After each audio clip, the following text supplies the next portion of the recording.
চোখ রাখবো পরবর্তী খবরে। বড় হিসাব কষেই ভোট মঙ্গলে বাংলায় আনা হয়েছিল যোগীকে। সভার স্থান নির্বাচনের ক্ষেত্রেও ভালোই অঙ্ক কষে নিয়েছিল গেরুয়া শিবির। বেছে বেছে মালদাকেই ঠিক করা হয়েছিল যোগীর সভাস্থল। শিবিরের অঙ্ক মাথায় রেখে খুব অল্প সময়ের মধ্যেই মালদাতে দাঁড়িয়ে গাজলের মাঠে ইস্যুগুলিকে তুলে ধরলেন উত্তরপ্রদেশের মুখ্যমন্ত্রী যোগী আদিত্যনাথ। লোকসভা নির্বাচনে গাজলে ভালো ফল করেছিল বিজেপি। সংখ্যালঘু মালদায় বিজেপি চাইছে সংখ্যালঘু ভোটকে আরো সংগঠিত করতে। সেক্ষেত্রে লোকসভা কেন্দ্রগুলিতে হিন্দু ভোটগুলি একমুখী করার ক্ষেত্রে গেরুয়া বসনধারী যোগীকেই বেছে নিয়েছিলেন মোদী শাহ জুটি।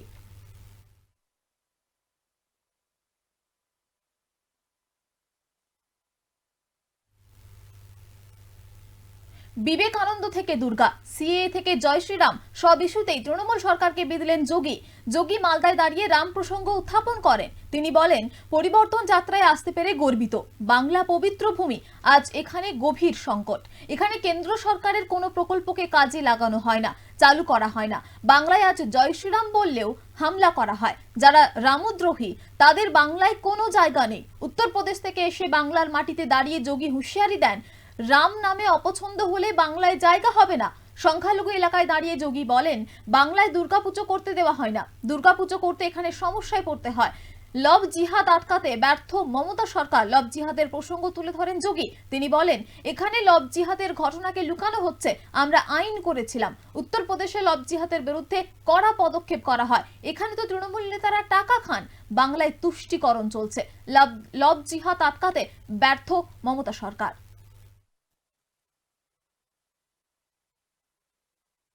आज बंगाल में केंद्र सरकार की कल्याणकारी योजनाओं को लागू नहीं करने दिया जाता है और आज बंगाल के अंदर एक तरफ यहां पर जिस बंगाल ने आदिशक्ति मां भगवती दुर्गा के अनुष्ठान का श्री गणेश करके पूरे देश के अंदर शक्ति का एक नया संचार किया था, आज उस बंगाल के अंदर दुर्गा पूजा पे प्रतिबंध लगाया जाता है।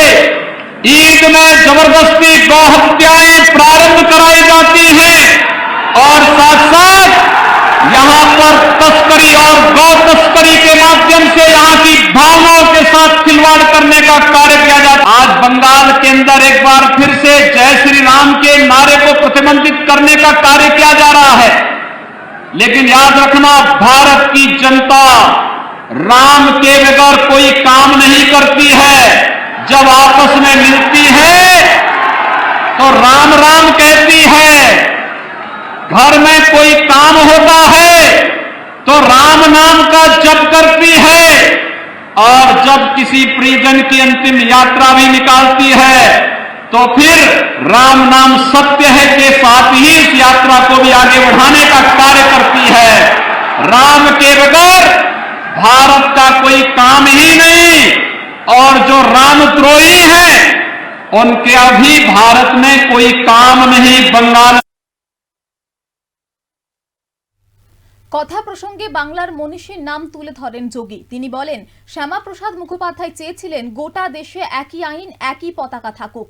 নরেন্দ্র মোদী তা বাস্তবায়িত করেছে। ৩৭০ অনুচ্ছেদ তুলে দিয়েছেন মোদী।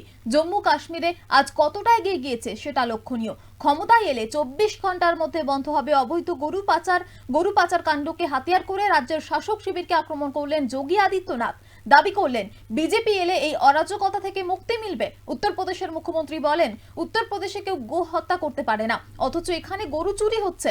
বিজেপিকে আনুন, একদিনে গরু চুরি অরাজকতা বন্ধ হয়ে যাবে। রাজনৈতিক বিশ্লেষকদের ধারণা, যোগীর সভা থেকে বিজেপি আসলে মালদা উত্তর, বালুরঘাট ও রায়গঞ্জের ভোটারদের বার্তা দিতে চেয়েছিল। কারণ গত লোকসভা নির্বাচনে ওই তিনটি আসনেই ভালো ব্যবধানে জয় পেয়েছিল বিজেপি। হিন্দু ভোট একত্রিত করতে বার্তা দিয়ে গেলেন যোগী আদিত্যনাথ। उन्होंने दुनिया के यानी वैश्विक मंच पर जाकर के बंगाल की धरती का एक युवा सन्यासी बंगाल की धरती से यह आह्वान करता था और उनका जो आह्वान था वह भारत को जागृत करने का आह्वान था। उन्होंने इस समय कहा था कि गर्व से कहो हम हिंदू हैं। इस स्वामी विवेकानंद का यह वक्तव्य कोई सांप्रदायिकता का प्रतीक तो नहीं था। स्वामी विवेकानंद का यह वक्तव्य तो भारत को जोड़ने वाला वक्तव्य था।